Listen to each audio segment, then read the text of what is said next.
Hello, Robert Bastian here of Laryngopedia and Bastian Voice Institute. My subject is the concept of vocal loudness set point. It's a thought piece that I just want to explore the idea that every human being speaks at a loudness level that they perceive internally as being normal or appropriate or average. But in reality, the loudness of different voices that you hear across a day varies greatly. And some people would argue that that's just simply due to the natural power or strength of a larynx or the resonance characteristics. And there may be a small element of truth to that, that there is something that is innate to the voice.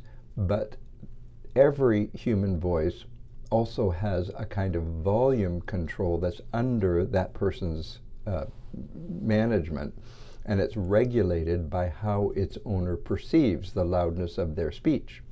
So I call this whole phenomenon the loudness set point, and I want to explain how it works through two real-life examples. These are people I actually have seen in my clinical practice, one involving the lowest loudness set point I have ever encountered, and the other the highest loudness set point. And neither story is exaggerated. These are true stories. The first one was of a young woman that I encountered in years ago. She was in her early 30s. She was a new patient, so after entering the room, I introduced myself, I welcomed her, and then of course I asked how I could help her. And she looked a little bit uncomfortable, and then she said, well, actually she wasn't there for her own purposes, but she was there because her coworkers had insisted that she come. So curious, I said, well, why is that? And she said, in the most quiet voice you can imagine, they tell me, I won't be that quiet because you won't be able to hear me. She said, they tell me that they can't hear me and that there must be something wrong with my voice. Well, right away, from the first moment I talked to her, I had noted that her voice was extraordinarily quiet, almost unbelievably so. In fact, I found myself instinctively kind of leaning in to hear her and probably doing a little bit of lip reading subconsciously because I was having such trouble hearing what she was saying. I mean, it was an unusually quiet voice. She was talking to me kind of with a voice like this. It was really unbelievable. So her co-workers had assumed that there was something physically wrong with her voice, but after I assessed her voice's capabilities by having her read and sing and produce a siren, and I had her try to yell a few times, I found her vocal capabilities to be completely intact. She wasn't comfortable, or she had very little rapport with the loud side of her voice, so I had to do a lot of coaxing. But once she finally complied with all of my little cues and coaxing, I thought this is a completely normal voice. The only issue was that I had to work to get her to speak more loudly. Well, then a laryngeal examination confirmed that her vocal cords were also perfectly normal. So at the end of the consultation, I explained to her that there was nothing wrong with her voice or her hearing. Instead, it was her perception of loudness of her own speaking voice that was misaligned with reality. She genuinely believed she was speaking at a normal volume when in fact her voice was barely audible. So to demonstrate this, I handed her a clipboard with the passage Man's First Boat on it. It's a reading passage we use. And I asked her to read it aloud and had her read it a little louder. I kept coaxing her, can you be a little louder than that? And finally, I got her up to a loudness level that I considered to be sort of typical or average for a female voice. And then I stopped her and I said, well, what do you think of that voice? And without much hesitation, she responded, oh, I could never speak like that. In that very quiet voice, I could never speak like that. And I asked her, well, why is that? And she said, because that's yelling. And again, sometimes I kind of do a dive into person's eyes and to see, are they pulling my leg? And the answer I got back from my perception was she was perfectly sincere. Story number 2 is of an abnormally high set point.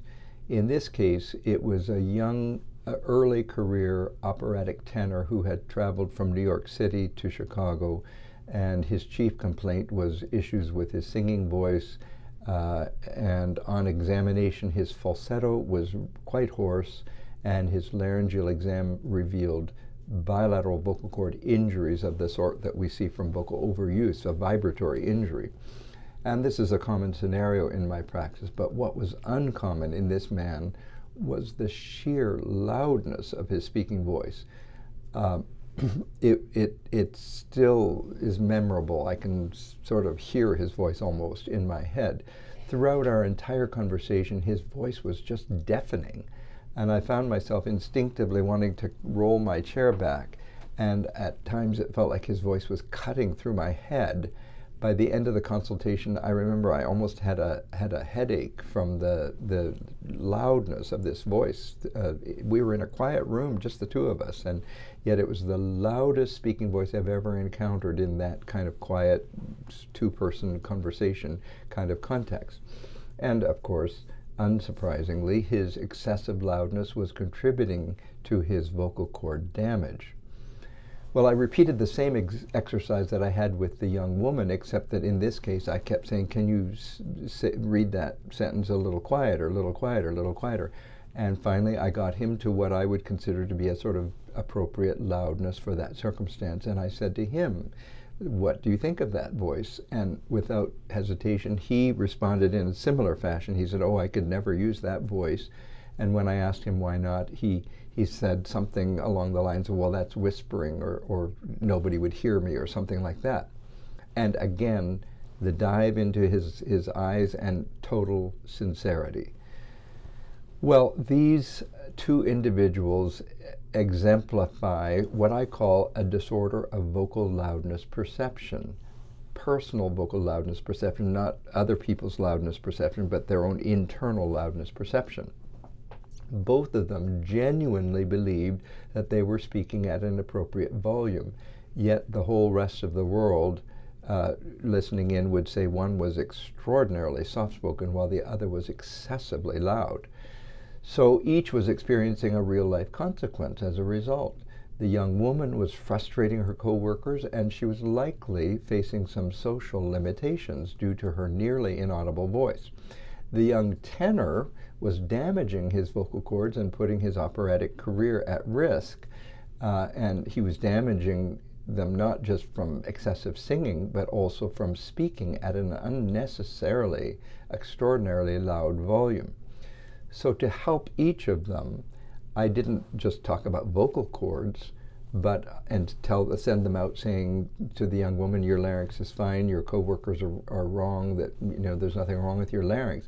I had to instead introduce each of them to the concept of the vocal loudness set point.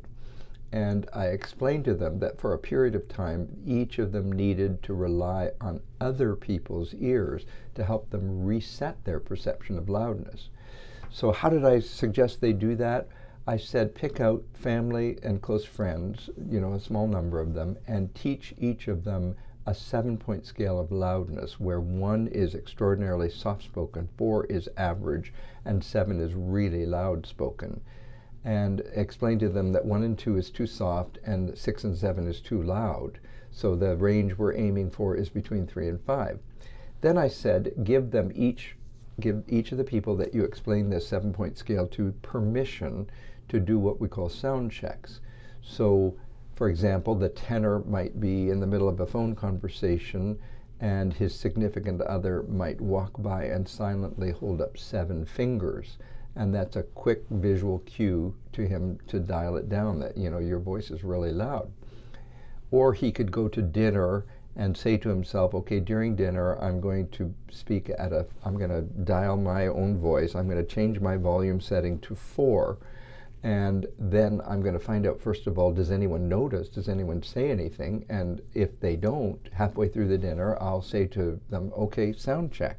And then we'll go around the table, and each person will give his or her number of the vocal loudness.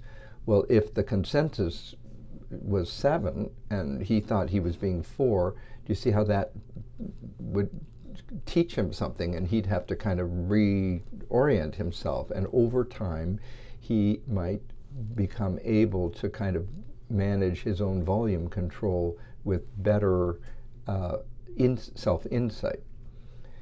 Similarly, the young woman could practice speaking at what she believed was a 4, so she'd go to work one day and she'd say, okay, I'm going to yell at everybody today, and I'm aiming for 4, but to me that's yelling, but I'm going to yell at everyone today. And then at some point say to her good friend, sound check, and if the person said 2, yeah, you're usually 1 or 1/2, and I guess you're 2, the young woman would say, she'd be surprised, and over time, with a number of those episodes of feedback, she could retrain her loudness perception. Now, me, I am naturally an introvert and quite soft-spoken, but I have gained the skill of turning my dial to what I want it to. So if I want to, I can speak in a very quiet voice like this, but I can also speak with a fairly loud voice, louder than is needed in a circumstance. So I have that. It's just a matter of skill. It doesn't really change exactly my inner perception of set point. So I'm still a little bit guided by that inner perception, but I'm able to alter my volume because I have that skill. And so that's what this unusually quiet person and the unusually loud person can do as well. They can learn to change their dial.